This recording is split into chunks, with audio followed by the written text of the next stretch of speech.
Hello everybody, this is the week trend.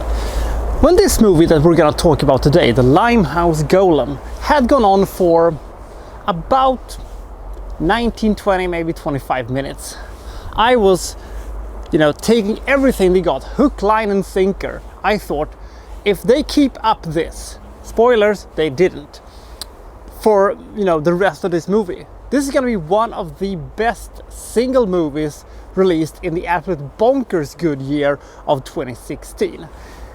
This one ended up not quite happening, unfortunately, and the movie was a little flattened out in the middle because of the very sharp left turn they did story-wise.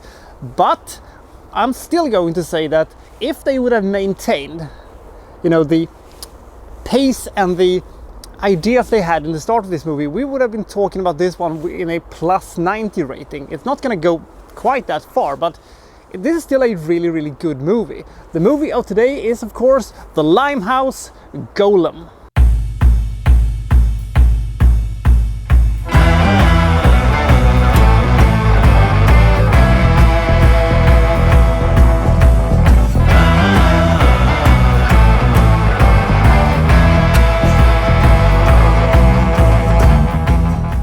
Victorian England, a couple of decades before Jack the Ripper, or so I'm told, there has been some gruesome murders in the Limehouse district, and the murderer has been named by the public the Limehouse Golem. And so they have these very veteran police officer that the Scotland Yard is sending in to investigate these murders, played by Bill Nighy. We are in for a treat here. Howdy! After some digging around, John Kildare, aka Bill Nighy's character, realizes that the Limehouse Golem is probably one of 4 people, because of the handwritten letter that the killer has sent out to the public. And one of the people that is suspected of this is John Cree. But John Cree is unfortunately dead, because John Cree's wife has been sentenced to death for poisoning her husband. And Kildare realizes that if he can prove that it was John Cree that was the Limehouse Golem, then maybe she can get her off the hook and she won't have to be hanged, because she killed the Limehouse Golem because she was afraid she was going to kill her, pleading to the to the heart of the judges.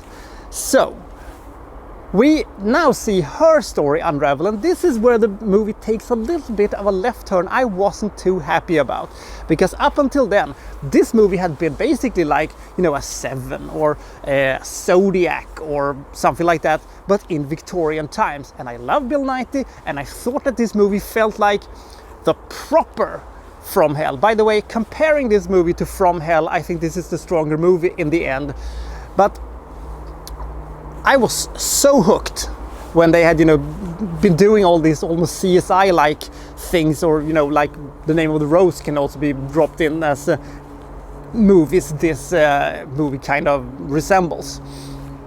But Elizabeth's story, we take more of a sharp turn into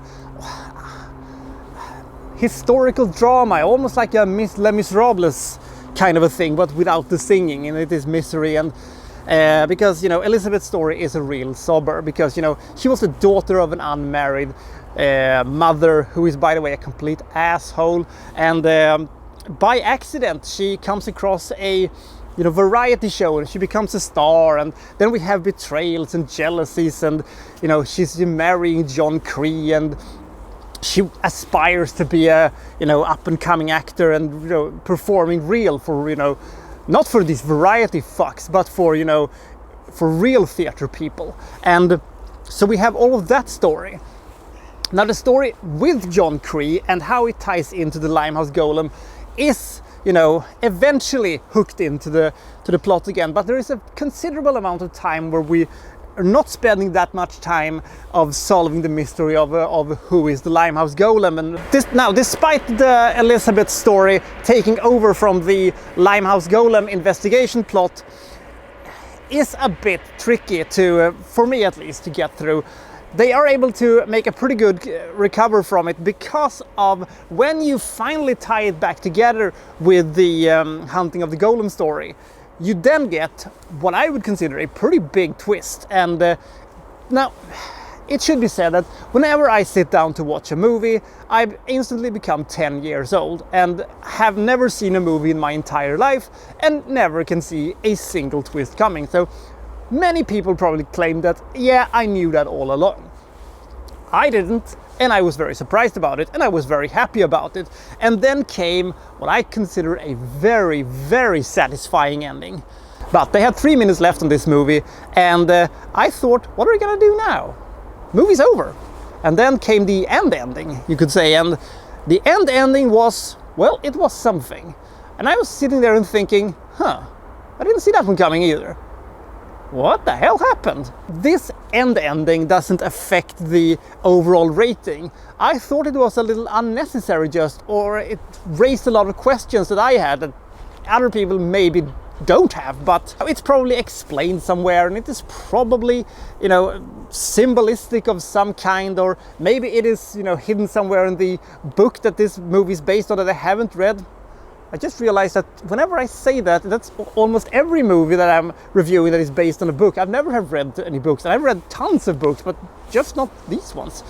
I'm getting sidetracked here. Anyway, would I recommend this movie? I would certainly do so. The Limehouse Golem, despite having a pretty dumb title that makes it sound a little bit silly, is a great mystery, a great whodunit story. I love Bill Nighy's character. I love the fact that he feels like he's just there to be a scapegoat if he fails to find them, because he doesn't have any supporters left.